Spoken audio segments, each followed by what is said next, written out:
Resident Evil 4 Remilk is the worst Resident Evil title I've ever played, the worst remake of a game I've ever played, and the worst title I've ever played in my entire life as a gamer. And I mean that with a passion as a true Resident Evil player. After Resident Evil 2 Remake started the trend with bad Resident Evil games, and Resident Evil Village's developers demonstrated a lot of confusion with designing the story and gameplay for most of Resident Evil Village, Resident Evil 4 Remake unfortunately followed that same downward trend, only with a much steeper decline in quality. The team behind this botched up mess of a remake have redefined what it means to be an incompetent development team by setting a brand new baseline in incompetency. I can't even bring myself to call Resident Evil 4 Remake a game, let alone a remake, as it is of such poor, soulless quality to the point of feeling like a pre-alpha with some of the most amateurish mistakes I have ever seen in a AAA title. And no, when I call this a pre-alpha, I'm not talking about in relation to Gollum or that Kong game that have become meme sensations with their incredibly unfinished designs that are noticeable at the surface, or with Suicide Squad Kill the Justice League with its false ideas on what being a game is. Resident Evil 4 Remake, from the context of a pre-alpha, has nothing to do with bugs or glitches. It is a AAA title that has flaws so huge as a result of intended design choices that it fundamentally compromises the entire game experience. Yet these gameplay problems aren't so easily recognizable in the layman's eyes. And it's not just the gameplay that's the issue. The story, characters, screenplay, and writing are also below subpar quality. It is to the point where you have to wonder if the developers even played the original Resident Evil 4 or took designs from another title and applied it to Resident Evil 4 Remake. This pre-alpha makes so much of a mockery of the original Resident Evil 4 that it makes no sense why it has received universal acclaim. The DLC is no different, with Separate Ways Remake being the worst Resident Evil DLC I've ever played. And I know I'm going to see the dislikes skyrocket, assuming this retrospective gets prioritized in YouTube's algorithms. And I know the comments are probably going to be littered with the obligatory, "Why do you play a title you hate?" or other dumb comments on par with that, but I'm not going to waste time addressing those idiots in the comments, since they don't care to listen or are too hypocritical, making it impossible to take them seriously. And I'm sure those people have already clicked off this video by now, so screw them. But to those who are still sticking around for this entire retrospective, much like what I did with my Resident Evil Village retrospective and my Shed as a Rose DLC retrospective, I will guide you from start to finish, addressing the mishaps with the story, characters, gameplay, screenplay, and writing for Resident Evil 4 Remake, and then for Separate Ways Remake. And hopefully, I'll also be able to educate you on additional details related to Resident Evil 4 OG's lore. I guess in a way, this is not only a retrospective on Resident Evil 4 Remake and Separate Ways Remake, but also on Resident Evil 4 OG and Separate Ways OG. This is going to be very interesting. With all that said, let's get into this train wreck of a Resident Evil title. This is going to be a pretty lopsided review slash retrospective, but it's fitting for complementing a very lopsided Resident Evil title. But before we get into this, I can't not talk about the chainsaw demo for Resident Evil 4 Remake. Even before Resident Evil 4 Remake released, I already knew such extremely poor quality would be readily apparent throughout its entirety thanks to this demo. The chainsaw demo allowed you to play from the start of Chapter 1 all the way to the iconic village encounter. For some reason, New Capcom decided to not take the same approach as Resident Evil 2 Remake and Resident Evil Village, where they opted for timed demos. They instead chose not to make the chainsaw demo a timed demo. I already lambasted this practice of timed demos back in my Resident Evil Village retrospective, but New Capcom clearly took the feedback from how poorly handled the Resident Evil Village timed demos were and favored the standard demo format. I'm praising the developers for favoring the normal model of demos with Resident Evil 4 Remake. But that's the only positive I can give this demo. Too bad it does a poor job at putting Resident Evil 4 Remake in a better light. There were numerous gameplay issues and improper mentalities that I found in this demo, problems that would be preserved in the main experience. I'll talk about these problems when I get to that part. Having these problems be preserved in the final product was not surprising to me, as the Resident Evil demos since 2019 have always worked by taking a slice of the final product and putting it into the demo. The RPD demo from Resident Evil 2 Remake, the Raccoon City demo from Resident Evil 3 Remake, and the Village and Castle demos from Resident Evil Village are one-to-one with the final version, minus some collectibles and cutscenes only found in the demos. This should be obvious to anyone who has actually kept up with the Resident Evil demos and played their corresponding final product versions, read developer news on the demos, and kept up with other Resident Evil news. But unfortunately, what should be common knowledge is apparently not common knowledge, as my video titled Resident Evil 4 Remilk is shaping up to be the worst remake I've ever played received a huge amount of dislikes, and so many people kept calling me an idiot for thinking the demo was representative of the main experience and they couldn't take my commentary seriously. They also said that these so-called issues would be fixed in the final version. Guess it really goes to show how many brain cells these people have.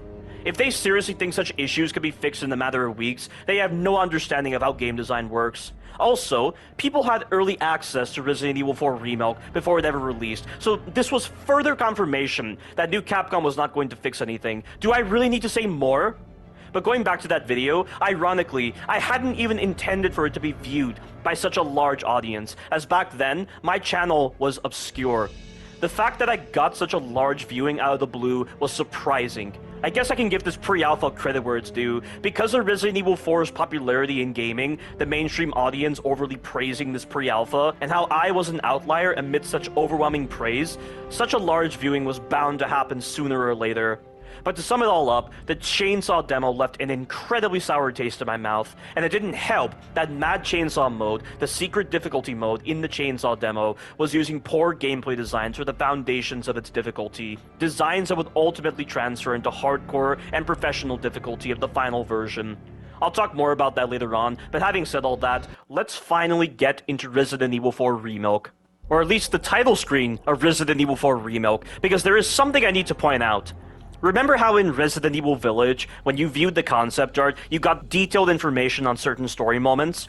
What was going through the developers' heads when designing certain environments, characters, and story moments? What development of Resident Evil Village was like, what development of Resident Evil 7 was like, etc.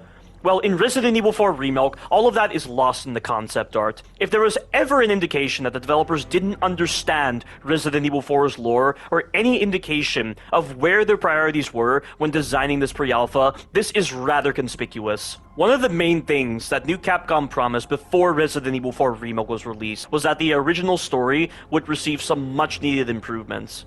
You see, in an interview, Shinji Mikami, the original director of Resident Evil 4 OG, acknowledged that the story of Resident Evil 4 OG was constructed over the span of 2 weeks, and they ran out of time to contribute further to the story. I believe Separate Ways OG releasing on the PS2 version after the initial launch of the GameCube version of Resident Evil 4 OG represented attempts by the developers to further contribute to the story after initial development was done. As such, this apparently informed new Capcom's promise of improved storytelling to fans.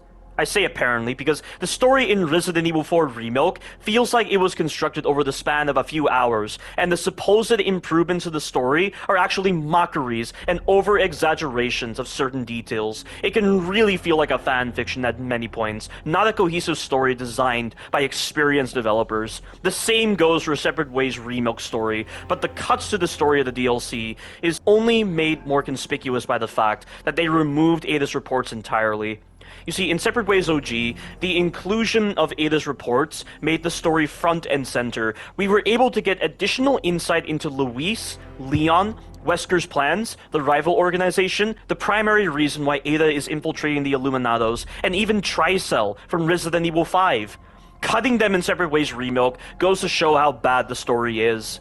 These issues will be described further when I get to them. But if the story was such a priority in new Capcom's eyes, why didn't they take a cue from Resident Evil Village when designing the concept art, and instead opted to make the concept art devoid of any details? Keep this question in mind as we go through this pre-alpha, which we'll actually get into this time. When we start this pre-alpha, we get a cutscene of a girl being sacrificed by the Illuminados. I don't understand the point of this cutscene. It's clearly not Ashley, as she's one of the main characters. I assume this is one of those hikers kidnapped by the Illuminados, but all we need to know is that they've gone missing. We don't need this scene at all, much like the intro to the first scenario in Resident Evil 2 Remilk, with that truck driver eating a burger. And why did the Illuminados choose to sacrifice this girl rather than infect her with the Plaga? This is a question I've pondered in Separate Ways OG as well. In Separate Ways OG, the Ganados chose to sacrifice Ada, but that was before they realized her connection to Luis Serra, and I was hoping this question would be answered in the Remilk, but it's not. And it's funny, because in Separate Ways Remilk, there is a file that mentions not to, quote, slay outsiders at will. All people have the right to fair judgment, which is such a stupid piece of lore, as the Plagas don't care about justice. They care about spreading and procreating. Why would fair judgment matter in this case? What were the developers thinking with this file? Am I supposed to believe this girl was judged and she received a death sentence for some reason? The only kind of answer I've been given to these questions is from the Resident Evil podcast team, who believe that based on Illuminados 4.3, the villagers needed to sacrifice crops, animals, and people to Sadler in a sort of Wicker Man scenario that promotes healthy crops and repel famine and pestilence. When outsiders are found, they're used instead of anything related to the villagers, so these sacrifices have nothing to do with the Plaga. This girl was probably an outsider that wandered into the village and was therefore used in the ritual as part of Illuminados 4.3. Whether she received judgment or not prior to this ritual is unclear, especially when considering that the final page in the file titled Village Records Volume 3 doesn't list a specific date as to when the outsiders listed here were killed. The exact time when the Illuminados decided not to slay outsiders recklessly is unclear. While this may make sense, it only justifies how pointless the sacrifice scene is if it has nothing to do with the Plaga. After that completely pointless sacrifice scene, we finally get to Leon's introduction, and we can draw our first comparison between Resident Evil 4 OG and Resident Evil 4 Remilk to showcase the difference in the developers' priorities. In Resident Evil 4 OG, the introduction isn't framed so much around Leon. There's clearly intent by the developers to link back to the prior Resident Evil games in order to set up the status quo for Resident Evil 4 OG. Leon talks about key events like the murders in the Arklay Mountains that set up the events of Resident Evil 1 Remilk, the Raccoon City incident that occurred during Resident Evil 2 OG and Resident Evil 3 OG, and Operation Bacillus Terminate, which was the thermobaric missile strike that destroyed Raccoon City. The intro even used scenes from Resident Evil 3 OG, even though Leon isn't in that game. He then talks about the collapse of Umbrella, ending the introduction. Just based on these scenes alone, you can tell that Resident Evil 4 OG's story is not framed to be a character-centric story. It's framed to be part of an overarching narrative. They wanted to continue the story that they set up in Resident Evil 1 Remilk. In Resident Evil 4 Remilk, the context for this introduction is completely different, as it's now framed around Leon instead of an overarching narrative. Though, to be fair, given the lack of story and lack of deep lore in Resident Evil 2 Remilk and Resident Evil 3 Remilk, it would be hard to frame this intro around an overarching narrative. And I guess if the Remilk timeline is not canon, then I guess this would only inform a more character-centric story. That being said, they still go out of their way to reference the events of Resident Evil 2 Remilk, and I can't help but feel like the focus on a character-centric story only served to make new Capcom not care about their own lore and favor very confusing or outrageous scenarios with the Plagas. These confusing and outrageous scenarios with the Plagas will be elaborated on later. And it also doesn't help that in order to give the illusion of development with Leon's character, they have to make him act out of character initially, which is really dumb writing, but that will also be elaborated on further. In Resident Evil 4 Remilk's introduction, Leon talks about the events of Raccoon City, which took place on September 30th, 1998. He doesn't talk about the murders that took place in the Arklay Mountains, though the developers still showed trees that are clearly meant to showcase the landscape of the Arklay Mountains. So clearly, Resident Evil 1 Remilk has no connection to this Remilk timeline starting with Resident Evil 2 Remilk. He then says that the cop inside him died that day and that Raccoon City was wiped out by Umbrella's bioweapons. It still bugs me to this day that these remilks don't insist on using the term BOWs instead of such a layman term like bioweapons. It feels disconnecting to the universe of Resident Evil if the term BOWs is not used, and the last Resident Evil media where the term BOWs was used was in Resident Evil Vendetta, which was released back in 2017, so it's been almost 6 years since that term was used. And yes, I'm well aware that Resident Evil Infinite Darkness uses the term, but only twice, so I'd hardly call it applicable. Leon then says that while he somehow made it out, so many others were unlucky. He was then asked to join a top-secret government program with no choice in the matter. In the canon timeline, it was Adam Benford who questioned Leon in Resident Evil The Dark Side Chronicles, when Leon was detained by the US government after escaping from Raccoon City. Leon was then made a part of Adam's clandestine group in the fight against bioterrorism. Leon and Adam maintained a close friendship over the years fighting BOWs, with Leon even divulging his survivor's guilt to Adam and how he wanted to pull the trigger on himself, which led to Adam consoling Leon. I find it very odd that for this Remilk timeline, New Capcom decided to not include Adam Benford. I'll explain later on. Leon then summarizes how he went through training and punishing missions that nearly killed him, but they helped to take his mind off his traumas. Now, this part is confusing because it makes it seem like he went on missions that had nothing to do with BOWs. In the canon timeline, Leon's missions had to do with BOWs entirely, which makes sense as he had first-hand exposure to the threat of BOWs. His support would be paramount to other soldiers who had never faced the threat of BOWs. It's like in Resident Evil Vendetta, where Chris Redfield aided the Mexican GAFE in apprehending Glenn Arias as intel found that Arias was in possession of BOWs. His support was needed due to his first-hand exposure to BOWs. But in the Remilk timeline, Leon is just put on random missions that have nothing to do with BOWs, which is odd considering the US Army is already handling such missions. Why would a top-secret government program be handling such missions if their entire focus is around BOWs? And on top of this, Krauser is shown in this introduction as well, and he's been retconned to be Leon's mentor instead of a close ally. Now, this is a very bizarre choice, and I'll elaborate on this later on, as Krauser is characterized so poorly in Resident Evil 4 Remilk. And it seems odd that they would just casually show Krauser here and not have Leon mention him if he's been retconned to be Leon's mentor, someone with a seemingly high level of prominence in Leon's mind. This really comes across as a warning sign for how the developers will handle Krauser later on. Leon then finally concludes his introduction with a meme-worthy statement. If I could just forget what happened that night. The pain. Even for a second. This time, it can be different. What pain? So, are you guys like boyfriend and girlfriend? No, we're just... well, we actually just met last night. Yeah. That would have been one hell of a first date, though. Yeah, you have no idea. He was friendly. Hey, you guys can adopt me. Adopt you. We can get a puppy Puppy. and a parrot. Parrot. I always wanted pets, but my mom said they're too messy. Next up on this boring Wednesday is a song to get your blood pumping. Yeah, don't get me started with pain after your poor writing, New Capcom. And isn't it weird how Leon goes from a more bleak individual in Resident Evil 2 OG to a more upbeat yet serious character in Resident Evil 4 OG, and it's now flip-flopped in the Remilk timeline, going from a goofy character in Resident Evil 2 Remilk to a pretty bleak and soulless character in Resident Evil 4 Remilk. What is up with New Capcom flipping things like that? That kind of flipping was in Resident Evil 2 Remilk, but that's best reserved for another retrospective.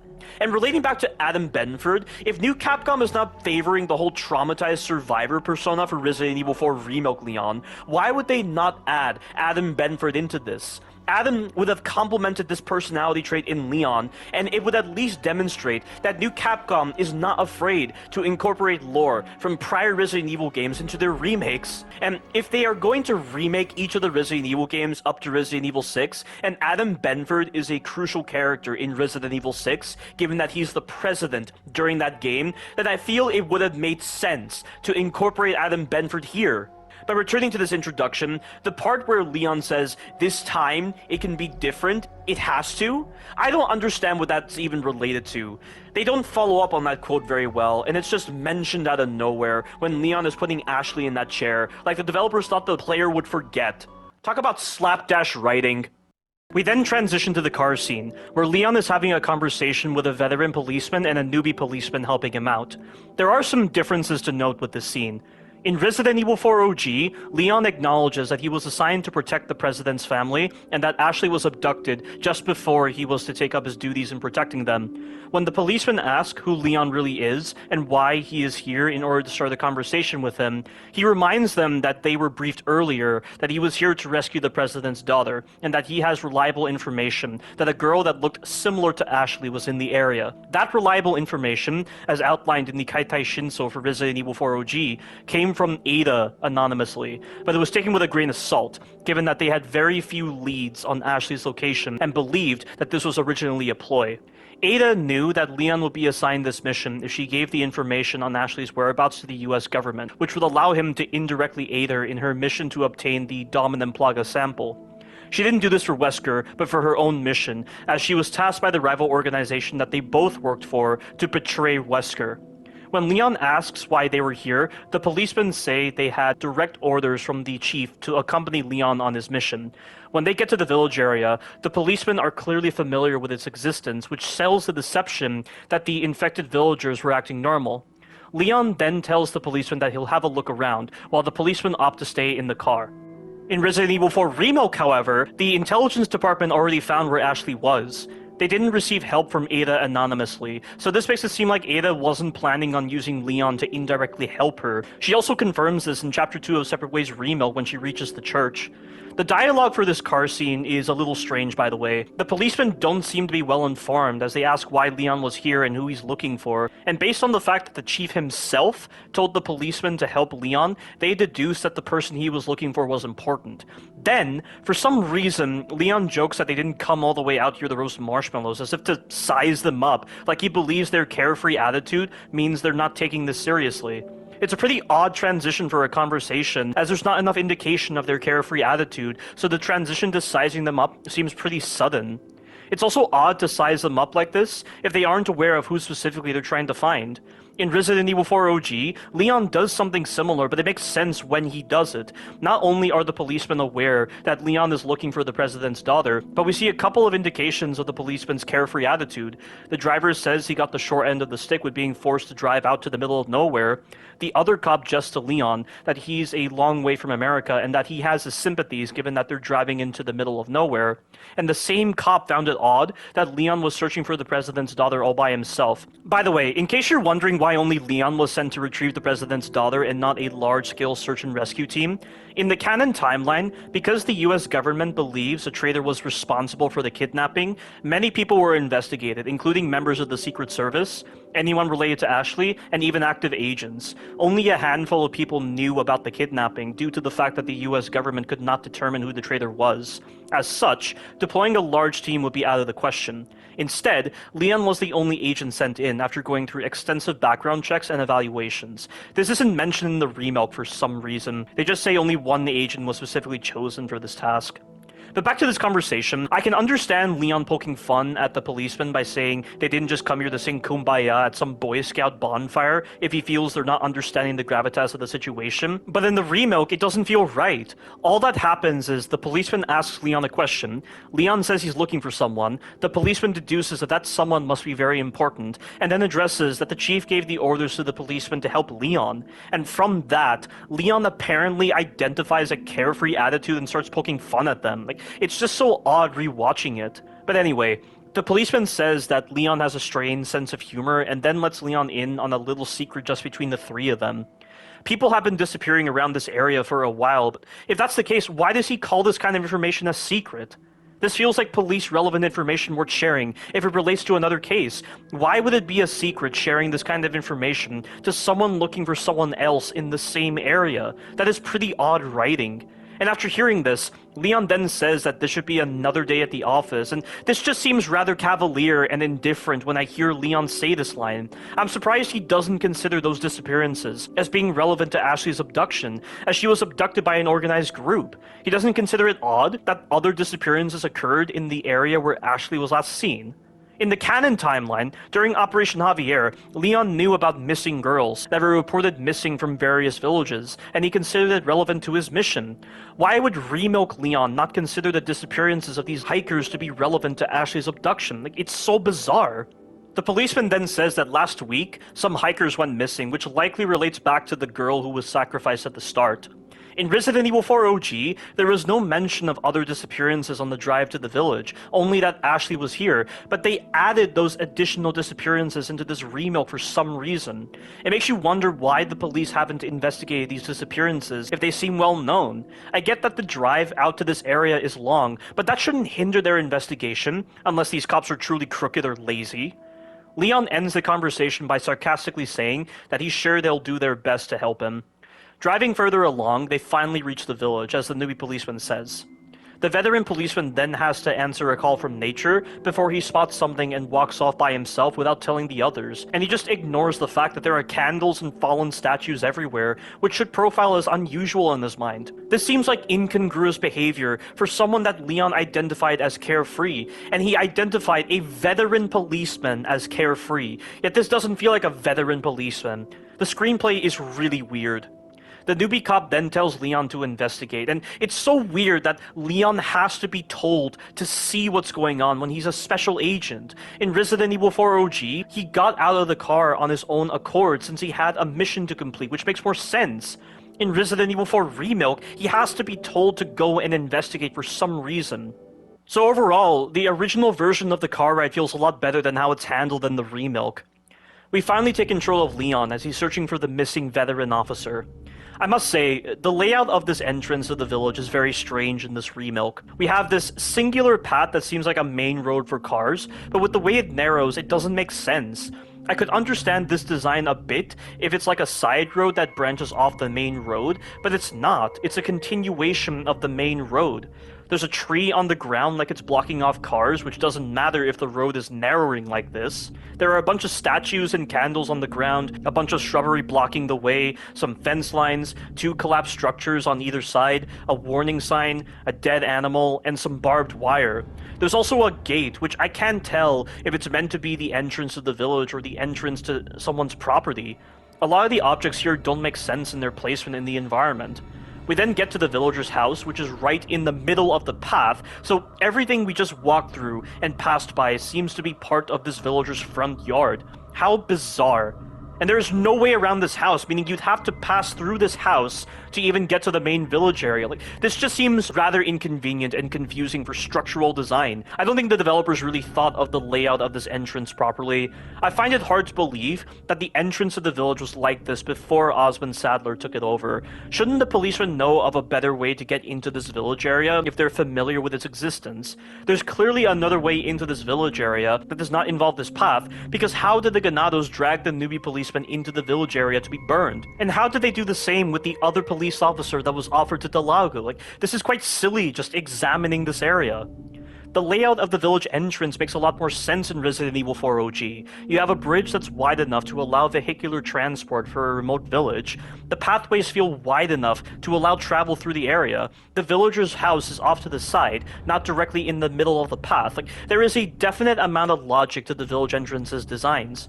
I can rationalize the village looking like this before Sadler took it over, since we know that the villagers traded their harvest to nearby towns for pesetas.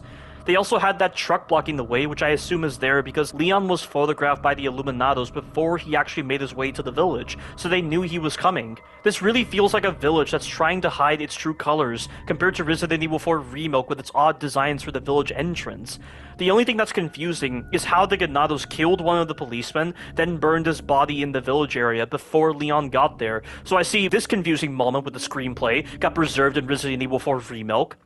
But this village entrance design in the Remilk reminds me of how in Resident Evil 2 OG, the RPD had no bathrooms, or how in Resident Evil 2 Remilk, the lab's design seems overly spacious for no reason. Like they had to somehow create a ludicrous amount of space within the sewers that shouldn't be possible, rather than work with the space provided to construct the lab, which is why the lab looks mechanical and clunky in Resident Evil 2 OG. But anyway, I just thought I'd point this out. Leon makes his way to the villager's house, where another comparison has to be drawn. In Resident Evil 4 OG, Leon enters the villager's house to confirm the whereabouts of Ashley. The villager isn't behaving oddly in this scene, he's just stoking a fire. It might seem strange that he doesn't respond to Leon initially when he addresses him, but an argument could be made that Leon thought he had a hearing problem or the villager couldn't hear him. The villager then turns around, sees the photo of Ashley when Leon asks him to identify her, then tells Leon to get out for entering his house, which Leon is about to do before the villager tries to surprise attack him. This forces Leon to draw his gun and demand that the villager stands down, to which he doesn't respond. In an act of self-defense, Leon ends up having to kill him.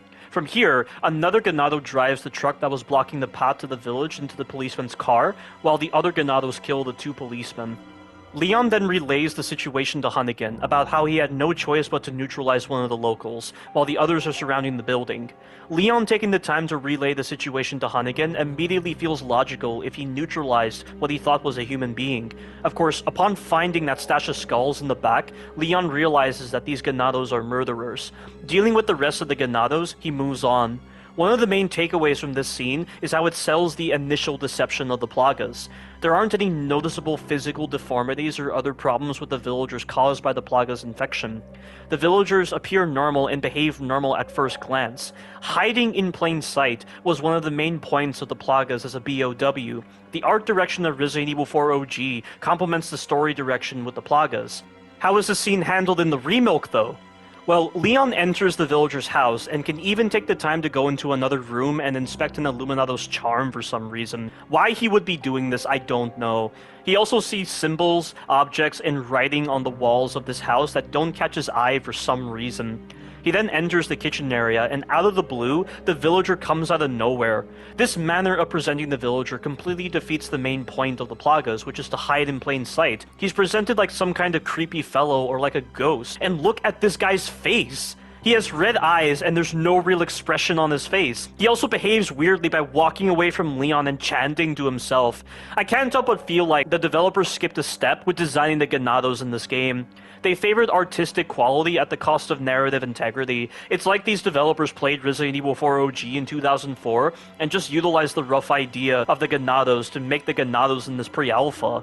If this is what happens to individuals after being infected by the subordinate plaga and having it fully mature inside of them, then I question how exactly the Illuminados' plan to infect Ashley and use her to get to the president could possibly work out. That's the initial confusion presented by this scene, but after looking over some files and talking with the Resident Evil podcast team, it's actually indicated that Ashley was injected with the superior species plaga, which is basically the subordinate plaga, but without the physical deformities and loss of intelligence. I find contention with this idea the superior species plaga, but I'll elaborate on this later on.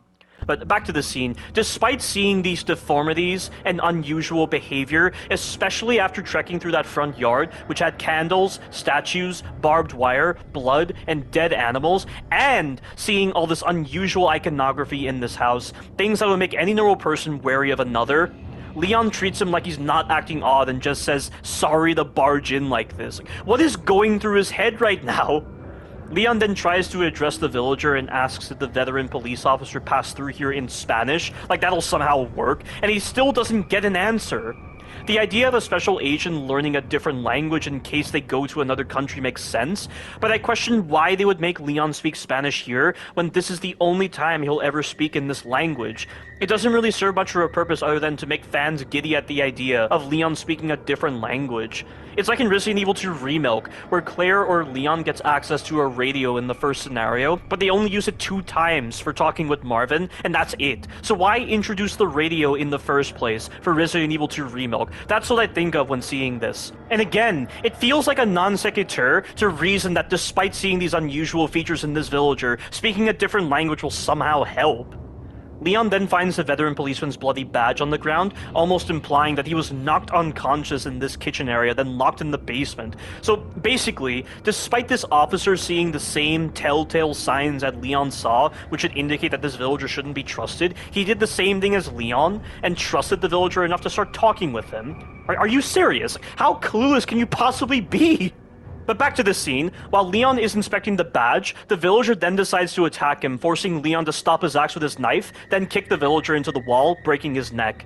He then hears the officer screaming, implying there was another ganado in the basement, but there's only one way in and out of the basement, so how is that possible? And despite killing this villager that seemed okay in Leon's eyes initially, and hearing the officer screaming in the basement, Leon decides to not contact Hunnigan immediately about the current situation, and all he says is, "This is not good." What is wrong with him? Why is he favoring such questionable actions? Is he that shaken up by what's happening that he forgets he has a radio? This is so laughable. They're already selling Leon's character short with this kind of cavalier attitude. He really comes across as rather dense in this scene, a personality trait that will show itself at many other points in this pre-alpha. In fact, having mentioned Hunnigan, can I just say how weird it is that he didn't immediately contact Hunnigan upon leaving the car to say that he's reached the village? I only just realized that. After that little scuffle, Leon heads down into the basement and finds the dead policeman. On his radio, Leon hears the newbie officer being abducted. I can't help but feel like they separated out the officers like this in order to have it make more sense how the villagers capture the police officer to burn him at the stake in the village square compared to Resident Evil 4 OG. But the thing is, this opens up more questions. Why did the veteran officer walk off on his own and not inform Leon and the other officer? Why does the road narrow onto a person's property? Is it just to have the police car be unable to turn, effectively preventing the officer from escaping the villagers? How did the villagers get to the village area from there when I already acknowledged the layout doesn't make sense? How did the veteran officer die in the basement if no one was there? New Capcom's efforts to set up the officer being burned came with a lot of confusion. More confusion than what was already there in Resident Evil 4 OG. After Leon inspects the officer's body, he tries to leave the basement, only to encounter the same villager he killed, but now being puppeteered by the Plaga even more, something that never happened in Resident Evil 4 OG. Leon simply expresses shock when he sees him, and then when he kills the villager, he simply says that this keeps getting worse. He does not voice the question of whether BOWs are at play here. I could understand Leon not voicing this kind of comment in Resident Evil 4 OG, given that the villager he encountered didn't undergo any further mutation when dead, since it was daytime, but here, it makes no sense for Leon to be this slow to catch on. And in Resident Evil 4 OG, Leon can inspect the body of the villager he killed and make this comment: he's not a zombie. It may seem odd for Leon to make this contextually inappropriate comment when inspecting this body, but given that writing in games back in the mid-2000s era worked differently to the present era of gaming, and gaming as a whole worked differently during this generation, I can excuse this comment to be a meta-game element, meaning it's a feature or event that transcends the fictional world of the game and communicates directly to the player and is not perceived by the characters. So when this text appears saying, "he's not a zombie," this is the developer's way of addressing to the player that while they've been used to zombies in the prior Resident Evil games as a basic form of BOW, Resident Evil 4 focuses on a different kind of BOW. So that explains that, but in Resident Evil 4 Remilk, Leon can't inspect the body. He can even see tendrils coming out of the villager's neck, but doesn't say anything. Is none of this sparking any memories of Raccoon City if they're trying to play the traumatized survivor card here for Leon now? This should be a clear indication that BOWs are at play here. I can't really understand why they would do this for the screenplay and the writing. Leon returns upstairs, sneaks past the two ganados that for some reason are in this building, finds a secret door opened by the other ganados, and heads up to the top level of the house where he finds a room that has pictures of the village and Ashley on a wall. Why such a web of information would be in a random villager's house, I have no idea. There is nothing like this in Resident Evil 4 OG. Leon then finally contacts Hunnigan about the situation, saying that Ashley is likely in this village. The reason he says likely is because in the loading screen of Chapter 1, Leon was apparently following eyewitness reports. Quite an unreliable source of information, and confusing too because what random individuals are going to be in this remote village area, see Ashley, and then report to the local police? How could they get out of the village without being killed by the cult to report to the police? Also, the policeman didn't even know Leon was looking for Ashley. If Leon was relying upon eyewitness reports, the police should have known he was looking for Ashley, but apparently not. And it's weird that they didn't know that Leon was looking for Ashley because the intelligence department had confirmed sightings of Ashley in the village area somehow, and then brought local law enforcement to assist. What they told the police is unclear, but overall, there are loopholes and confusing moments with the way they set up how Leon got Ashley's location. Ada giving an anonymous tip on Ashley's location to the US government so that they would then send Leon and he would indirectly help her with her mission makes more sense in Resident Evil 4 OG than how they've set it up here in the Remilk. Not to mention, it helps contribute to the character dynamics and connections between the characters in Resident Evil 4 OG, something that this Remilk lacks. But I'll talk more about that later on. Hunnigan acknowledges their intel being correct before Leon tells her to find intel on a nearby lake, believing Ashley is there. Leon then decides to tell her what happened to his escorts and to the people in this village, which again feels so delayed in when he chooses to call her compared to Resident Evil 4 OG. The villagers then break through the door. Leon then stands around for a bit before deciding to jump through the window and take a chance to escape them. The confusing layout of this area shows itself again. Leon is behind the house. There's no back door or anything. One has to wonder how the villagers even opened that secret door in the house. Where were they the entire time? And when you go across this bridge here, there's blood. Like, they dragged a person or animal across it, but from where? Like, it's very strange. Making our way through the forest in the daytime, we can either deal with the 3 ganados to get some loot, or run past them. I always run past them, but if you want, you can run to the door that leads to the village square, not open it, wait for the 3 ganados to reset, then stealth kill the enemy inside the shed to get the loot. You can get a flash grenade and some pistol ammo. With all that done, we now make our way over to the village siege encounter, a legendary and iconic sequence in all of Resident Evil history that they absolutely ruined in Resident Evil 4 Remilk. Expect me to not only talk about how this is an abject failure in game design, but also talk about at length the numerous problems with Resident Evil 4 Remilk's combat and enemy designs that this encounter highlights. Let's talk about the initial introduction to the village siege. There are villagers gathered around the dead officer and other villagers patrolling the side areas. At first glance, this sequence looks like it's promoting stealth. One of the main mechanics advertised a lot in Resident Evil 4 Remilk was the introduction of stealth mechanics. This introduction looks like it complements this idea, but it doesn't. The first thing is that the way out of the village is blocked by one villager that never moves. Secondly, if you decide to step within certain zones of this village square, you'll get put into a combat status even when the enemies can't see you.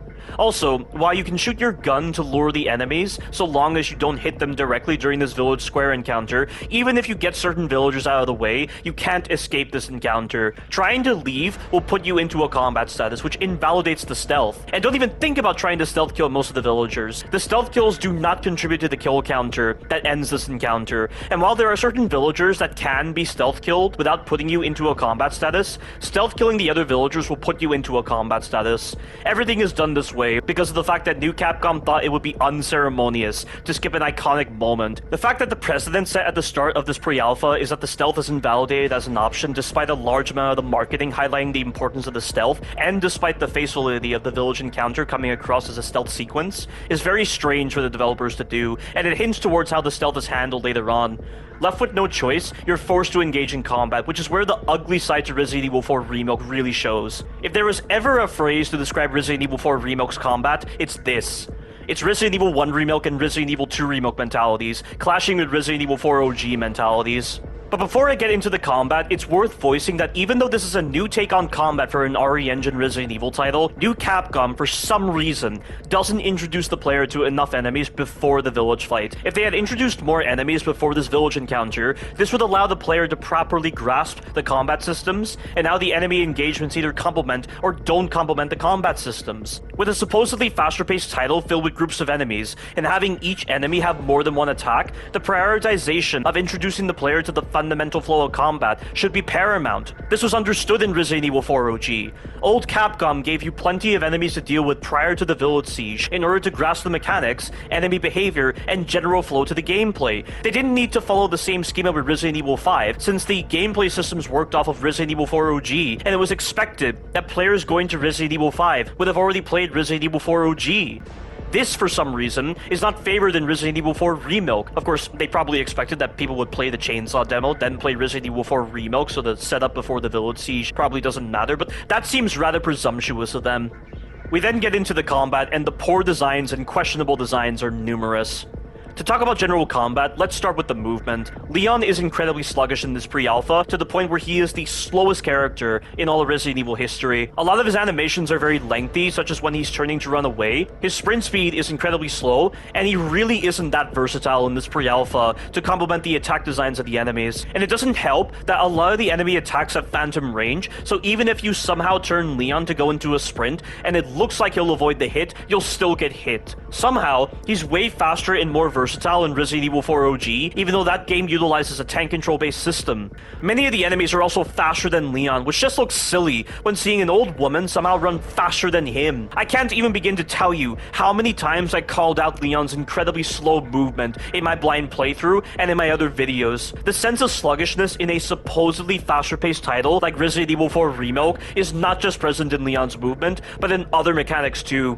The reticle system is a great example of this. For some reason, rather than favor the fan favorite and non-standardized laser-sighted system from Resident Evil 4 OG that complemented the faster-paced nature to that game, the Remilk decides to favor the same focused reticle-based system from Resident Evil 2 Remilk and Resident Evil 3 Remilk while making the laser sight a purchasable item in the merchant. This makes absolutely no sense. I can't help but feel like the only reason they included this system was because the previous Remilks had this mechanic.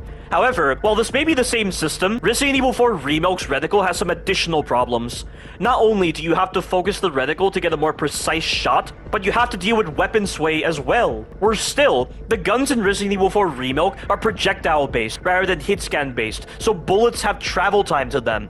Due to this, you often have to lead your shots, which forces you to move your reticle, which will then cause you to have to focus the reticle again. And whenever you fire your shots, the reticle moves upward because of the recoil, yet the characters should already be accounting for this and recentering the reticle themselves, so you have to move the reticle down every single time, which blooms the reticle, and it further contributes to the sluggishness of the shooting. It's all just tedious for the sake of it. And for some reason, the focus reticle system in Resident Evil 4 Remilk has passive benefits. If you focus your reticle, you get increases to your critical hits and also have a better chance of staggering enemies. You heard me right, guys. A better chance. Because apparently, Resident Evil 4 Remilk has to work like an RPG game with stat-based gameplay. Stuns on enemies have gone from believable, worthwhile, and well-designed to now depleting an invisible stun HP bar through cumbersome methods that stuns enemies once it hits 0. I cringe at the thought of a survival horror game ever embracing such outdated designs. When are enemies ever going to stand still in Resident Evil 4 Remilk? This mechanic only ever seems to be applicable for enemies that are at a distance. And the candle on the cake is that the passive benefits offered by the focus reticle system are completely insubstantial on professional difficulty because the enemies barely stagger from focus shots. The only time the focus reticle system ever feels worthwhile is when you're shooting enemies while they're sprinting because the stun HP depletion is greater, but that comes with some more awkward, tedious gameplay moments.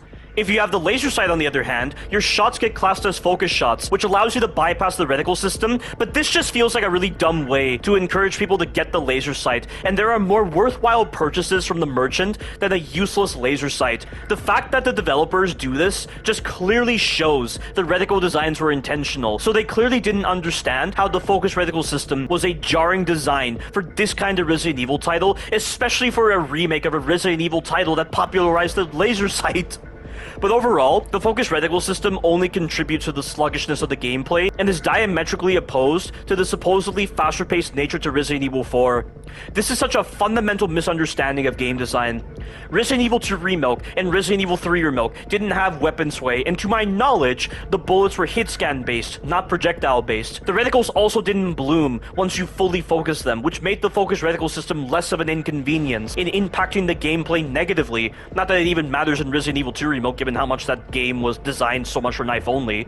Speaking of the knife, let's talk about it in Resident Evil 4 Remilk. The knife in Resident Evil 4 Remilk is a 50-50 mechanic. I appreciate the idea of some of the new mechanics with the knife this time around, but the execution is flawed. For one thing, the knife durability system doesn't really make sense when factoring in other aspects. Why would they make Leon's sole melee weapon the knife in a title where the enemies carry weapons, and alongside this, add in a knife durability system? This is so contrived. A sole melee weapon with a knife durability system doesn't fit the context of the enemy encounters. It's inorganic, arbitrary, and forced, and doesn't gel well with the world of Resident Evil 4 Remilk. It's even more silly when he opts to pick up kitchen knives and boot knives, yet not the enemy weapons. You can even get knives from dead enemies randomly, and he opts to pick those up instead of the weapons the enemies were holding. In Resident Evil 2 Remilk, I could understand the knife having a durability system given that the enemies didn't wield weapons themselves. That being said, it was still silly how a police-grade combat knife could break, yet the pocket knife and kitchen knife that Ethan Winters used in Resident Evil 7 and Village could not break. In fact, having mentioned that, can I just say how stupid it is that Leon is apparently using a combat knife he used in Resident Evil 2 Remilk that's made for police operations for this mission for the US government? And apparently, this is the knife that Marvin gave to him specifically, which doesn't make sense as Leon utilized multiple combat knives throughout Resident Evil 2 Remilk Remilk, and given how quickly they broke, the chances of salvaging that knife seem very slim. And it's out of character as well for Leon to not take the time to redesign his arsenal before taking on a mission of this caliber. In Resident Evil 4 OG, you don't see Leon use the knife and pistol from Resident Evil 2 OG to handle this mission to rescue Ashley. In the ARMS magazine, January 2006, volume 211, old Capcom had actually set up some additional information that established how Leon obtained the Silver Ghost, which was the pistol that he used in Resident Evil 4 OG. The Silver Ghost was a redesigned version of the Samurai Edge with some major improvements. Leon's knife was also redesigned as well. The fact that old Capcom took the time to include this information contributes to Leon's character and how he plans ahead. In Resident Evil 4 Remilk, however, Leon just has Marvin's knife for no reason.